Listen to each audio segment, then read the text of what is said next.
국내 이커머스 강자인 온라인 쇼핑몰 쿠팡. 3분기에 사상 최대 매출 기록을 세우며 흑자 행진을 이어가고 있었는데 국내 이커머스 왕좌의 게임에서 승리를 눈앞에 둔 쿠팡에게 예상치 못한 복병이 등장했습니다.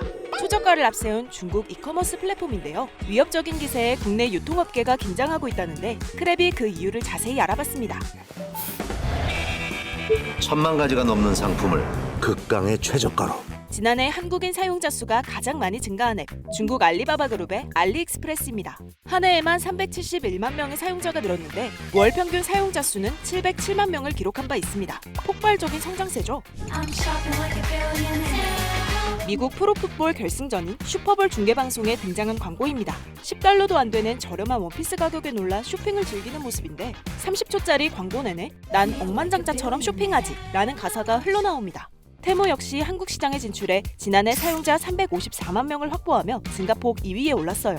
중국 커머스 업체는 무료 배송에 무료 반품은 물론이고 할인 쿠폰 등을 다량 제공하면서 전 세계 소비자들을 단숨에 사로잡고 있는데요. 전문가들은 이런 흥행이 일시적인 현상이 아니라고 분석합니다. 한국 소비자들이 가처분 소득 부족으로 초저가 제품을 선호할 수밖에 없는 상황에서 굉장히 앞으로 고속 성장할 걸로 기대가 되고 있고요. 사실 이들의 승부는 지난해 초 직구 쇼핑에서 드러났습니다. 잠깐, 그래도 해외 직구하면 원래 미국이잖아요. 상품의 정글이라는 아마존에서 직구 많이 했잖아요. 그런데 직구 쇼핑에도 지각 변동이 일어났다고 해요. 2022년까지는 미국이 중국을 앞서고 있었는데 2023년부터는 중국 직구 수입액이 치고 나가더니 압도적으로 미국을 제압했어요. 심지어 23년 4분기부터는 미국과 2배 이상의 실적을 냈습니다. 우리나라 직구 수입액을 살펴보면요. 지난해엔 온라인 해외 직구 액수는 6조 7,500억가량으로 전년 대비 26.9% 증가했는데요. 전체 직구의 절반가량이 중국에서 온 겁니다.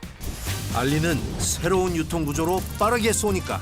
알리와 테무 외에도 쉬인과 틱톡샵까지 한국에 상륙했는데요. 이런 중국 거대 유통 플랫폼이 정착하면 국내 이커머스와 홈쇼핑, 오프라인 매장까지 큰 타격을 줄 것으로 예상됩니다. 흥행의 이유, 경쟁력이 뭐냐? 상상 못할 가격 경쟁력이죠. 아마존에도 결국은 미국에서 판매되지만 누가 다 만들어요? 중국산에 만들고 작년이죠. 그래서 보면 셀러의 65% 이상은 다 중국입니다. 이들 전략도 더 치밀해지고 있는데요. 실제 알리는 모기업 알리바바에 강력한 자금력을 내세워 이미 한국행 전용 물류센터를 지었고요. 지리적으로 가까운 산둥에서 가장 빠른 배송 기간을 선보이겠다는 전략입니다. 所以 AliExpress 会考虑采取一切的手段，包括在本地建设仓库来提供稳定的5日达物流体验。 테무는 최저가의 빅데이터를 강점으로 꼽는데 사용자 정보를 빅데이터화해 이를 상품화하고 있습니다. 쉬인은 최신 유행을 빠르게 반영해 상품 제작과 유통에 집중하고 있고 틱톡샵은 틱톡이라는 강력한 엔터테인먼트 플랫폼을 이용하는 강점을 지니고 있습니다.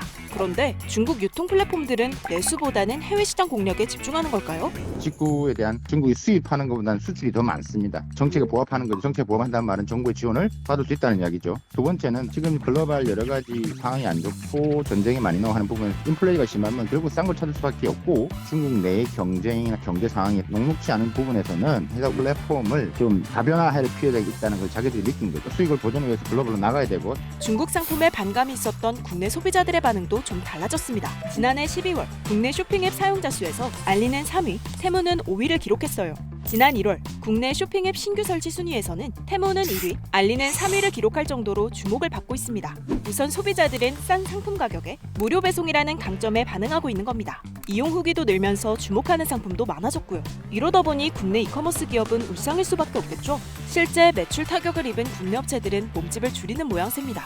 거듭된 적자를 이기지 못한 위메프가 희망퇴직을 실시한 데 이어 11번가도 창사 이래 처음 희망퇴직에 나섰습니다. 위메프와 티몬도 각각 작년과 재작년 싱가포르 기업에 매각된 바 있죠. 여기에 입주한 소상공인들 역시 연쇄 타격이 예상됩니다.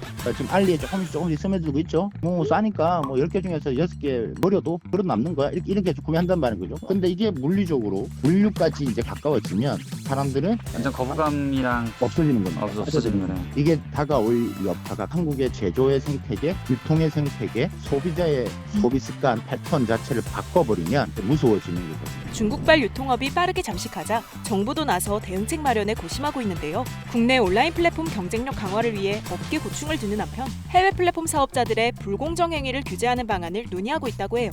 자본력도 정보력도 부족한 국내 온오프라인 기업들은 중국발 유통 플랫폼 공세를 버텨낼 수 있을까요? 여러분의 생각을 여기에 댓글로 남겨주세요.